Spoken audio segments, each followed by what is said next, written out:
നമസ്കാരം. എന്റെ പേര് ജയ്സൽ, സ്വദേശി അരീക്കോടനാണ്. നിലവിൽ ഞാൻ പ്രവാസിയായിരിക്കുന്ന സമയത്താണ് യൂറിക് ആസിഡ് ഉണ്ടായത്. 4 വർഷത്തോളം ഞാൻ ഇംഗ്ലീഷ് മരുന്ന് കഴിച്ചിട്ടുണ്ട്. അങ്ങനെ സൗദിയിൽ പണിയെടുക്കുന്ന സമയത്താണ് എനിക്ക് യൂറിക് ആസിഡ് തുടങ്ങിയത്. അവിടെ ഒരു ഹോട്ടൽ മേഖലയിൽ പണിയെടുത്തിരുന്നത്. അങ്ങനെ പണിയെടുക്കാൻ പറ്റാതെ അവിടെ ഷർഫിയ ജിദ്ദ, അവിടെ മലയാളി ഡോക്ടേഴ്സിന്റെ അടുത്ത് ഞാൻ 4 വർഷത്തോളം ഇംഗ്ലീഷ് മരുന്ന് കഴിച്ചിട്ടുണ്ട്.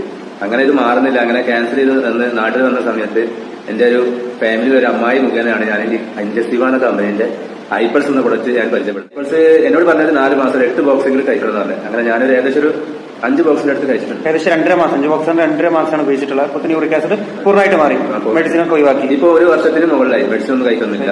ഇപ്പൊ ഞാൻ ഒരുപാട് സുഹൃത്തുക്കൾക്കും ബന്ധുക്കൾക്കൊക്കെ ഞാനിത് സജസ്റ്റ് ചെയ്തിട്ടുണ്ട്. പിന്നെ എനിക്ക് പറയാനുള്ളത് വെച്ചാൽ യൂറിക് ആസിഡ് നിസാര കേസല്ല. എന്റെ ഒരു സുഹൃത്ത്, നമ്മളെ തോട്ടുമുക്കം, നമ്മളെ സുഹൃത്തിന് ഇതേമാതിരി യൂറിക് ആസിഡ് മൂലം മരുന്നിന്റെ സൈഡ് എഫക്ട് മൂലം 2 കിഡ്നി പോയിട്ട് ഇപ്പൊ കഴിഞ്ഞ ആഴ്ചയാണ് അവന്റെ സർജറി കഴിഞ്ഞത്. അവന്റെ ഉമ്മാന്റെ കിഡ്നി മാറ്റി വെക്കേണ്ടായത്. ഒരു മരുന്നിന്റെ സൈഡ്